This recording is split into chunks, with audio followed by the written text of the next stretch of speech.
Good morning, everyone. This is Sarah B. Hansen. I'm so excited today. Look at this cute mushroom. We're gonna learn how to paint a mushroom.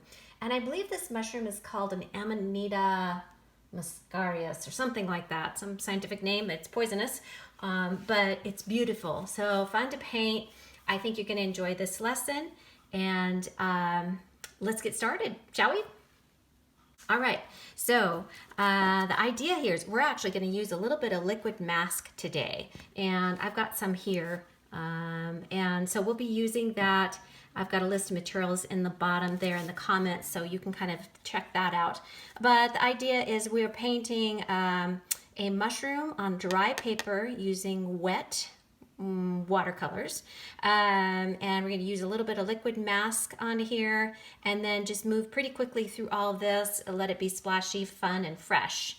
The colors I'm using today are quinacridone burnt orange, that's over here, quinacridone coral, that's right here in this area.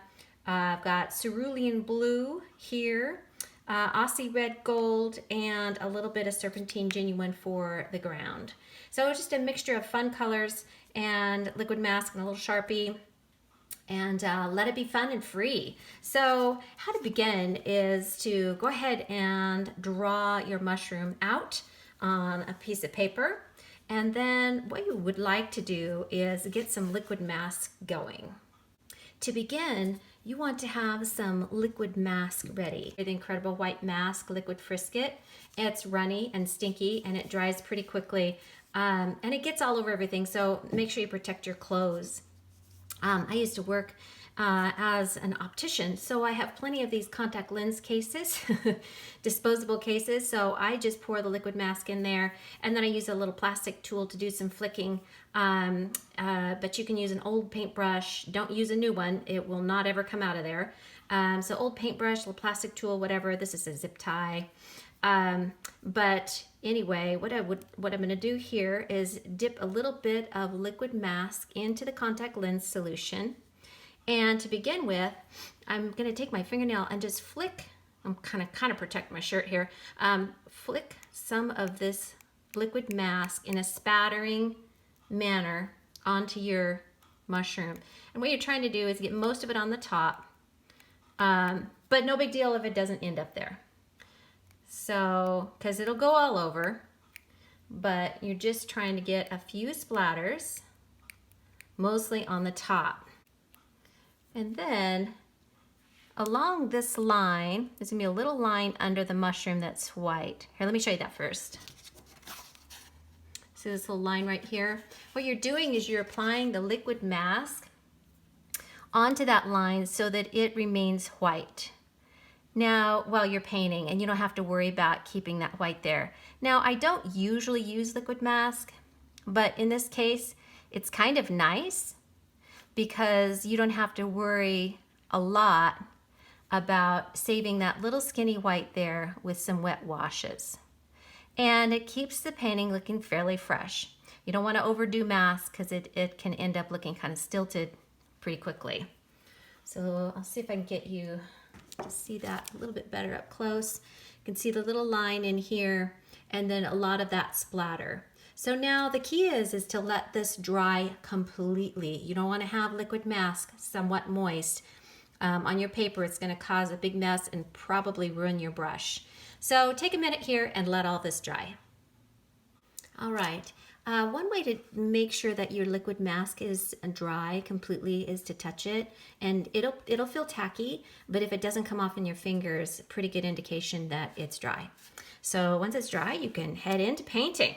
All right, so first step here is to create the cap, and the cap is quite red. And it has a little area of what I call like a warmer, I'm gonna put a little bit of yellow in here, and then along the edge, maybe just a touch of the cerulean to give a sense of a shadow. So let's go ahead and create the cap. I'm gonna start on the top with my quinacridone red, or I'm sorry, coral, and get this nice and stirred up fairly thick in here with plenty of water, very juicy, juicy wash. And coming in with the top, so I want the top edge to be fairly, to have kind of a sharp edge to it. So I'm gonna bring it down like this and get this nice and wet in here. And then also come in on the bottom edge and do the same thing, leaving a little bit of an area, a gap if you will, right in the middle. And while everything's still wet, I'm going to grab some Aussie red gold or any type of yellow and draw a line right through the middle of that. And what happens there is you've introduced a little yellow color into that wash. And before it dries, I'm going to go ahead and touch some more of this really dark red color on the top, because the top of the cap has a tendency to look a little bit more deep red. Okay. And I'm gonna leave this little gap here. I kind of like that. It looks interesting to me. So while everything's sort of drying on the top there, I grab just a touch of cerulean and touch the bottom of this, and this gives just a teeny bit of a shadow down here and introduction of maybe some purple. So you don't want to get too crazy on this. Just a touch of that is all you need. All right, and then for underneath the cap, and you know what? Here's what I'm gonna do too, really quick. Changing direction just a little bit here, because I don't want that to dry up there. I'm actually going to use a teeny bit of salt into this wash because we want it to be nice and textured up there. We want to have a texture that looks like something interesting is going on with this mushroom. And then also, before I do the gills, I'm going to take my brush, get a bunch of the water off, and go along the top here and just in a couple of areas, and we're going to soften a couple of these edges. And what that does is this allows the mushroom to kind of look a little bit more splashy and loose. If you have too much water on your brush, that red's going to shoot way out and then look a little bit, maybe a little too much soft edges. Don't go around the whole thing. You want some hard edges on there. Okay, now we're going to move into the gills. And so the gills are kind of a combination of warm and cool. So we go ahead and put a little bit of this Aussie red gold into the gills. And you don't have to worry about that yellow. And then grab some cerulean, and this is a fairly light wash. It's not a lot of intense colors here because the gills are basically white for the most part. So you don't want it to be too dark under there. And you see that cerulean just shot right into that other yellow there, which is exactly what you want. You want to push it in together. You want it to kind of shoot in there on its own. So coming down into the stem, I'm mixing some quinacridone burnt orange with cerulean, thinking about the light coming in from this side. So I'm leaving that side somewhat open for now. And then I'll just dampen this edge to bring that color over into the other side of the stem. Okay, so we've got a nice soft neutral wash in here.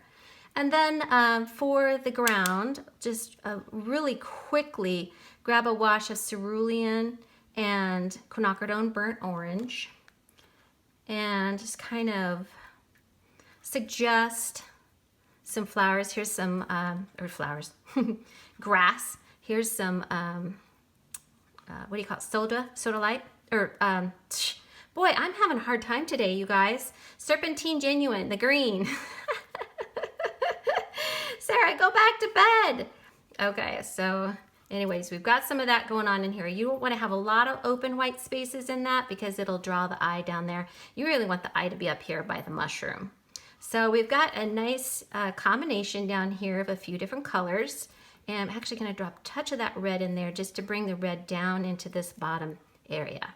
Okay, I think what we want to do right now is grab just a little bit more salt. And again, remember, I put the salt in the palm of my hands and sprinkle it in there.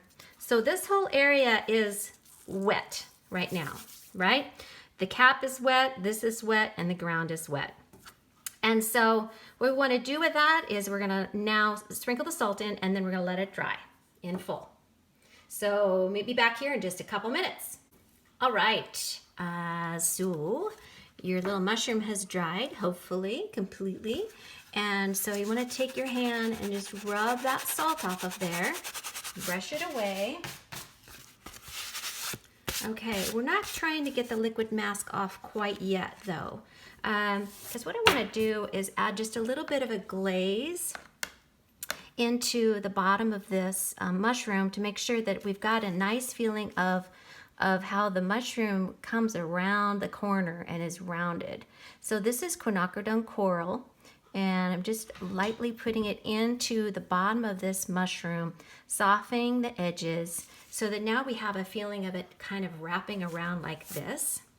And then maybe in here a teeny bit darker underneath the mushroom in the gills to give it a little bit more of a punch. And softening that. So you don't want to cover up your entire color under there. That's really pretty. And then on this side, I think instead of the cerulean, I'm going to use a bit of quinacridone burnt orange. And then that kind of finds the edge of that stem. You'll see how I came right into there, found the edge of this. Yeah, let me see.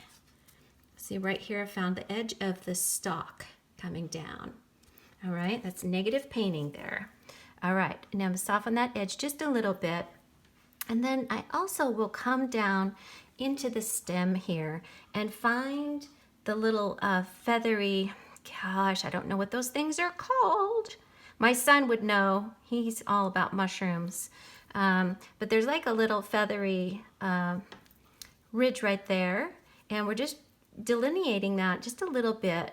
And then I'm gonna warm up the side here so that we get a little bit of a darker feel on the shadowy part here. It's just a teeny bit of cerulean. I'll go ahead and bring that cerulean down so we can find the edge of that, whatever that thing is. I should really learn my terminology before I do this, shouldn't I? Okay, and we're gonna come into the ground here and find a little bit of a darker value. I'm mixing cerulean and sodalite. And negative painting here, trying to find some shadows underneath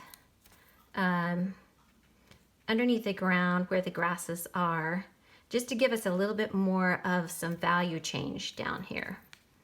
And I'm softening the edges because I feel like it's a little bit repetitive and I don't want my eye to go there too much because it feels like it might start to feel a little bit stilted. Okay, so now I'm going to go ahead and dry it again and then we'll take off the liquid mask. All right, so let's see here what I do. So I actually went into this just a little bit more and added more green offline, and I'm not super excited what it looks like. It just kind of looks like a mess down there right now, but I think we can freshen it up. So again, don't worry about the small stuff. You know, you can always come in and fix these things.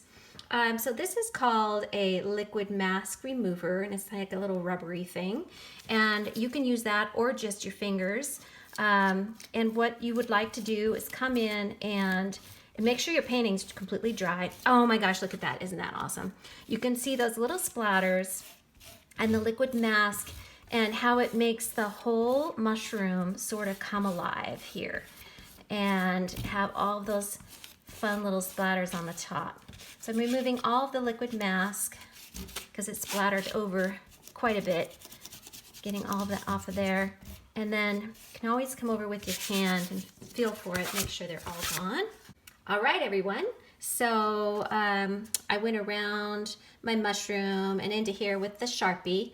And actually I like this down here now, so I'm not worried about it at all. So anyway, there's this one on this side, that one on that side. They all turn out just a little bit different. This one's on 140-pound watercolor paper. This was my test that I did a little bit earlier.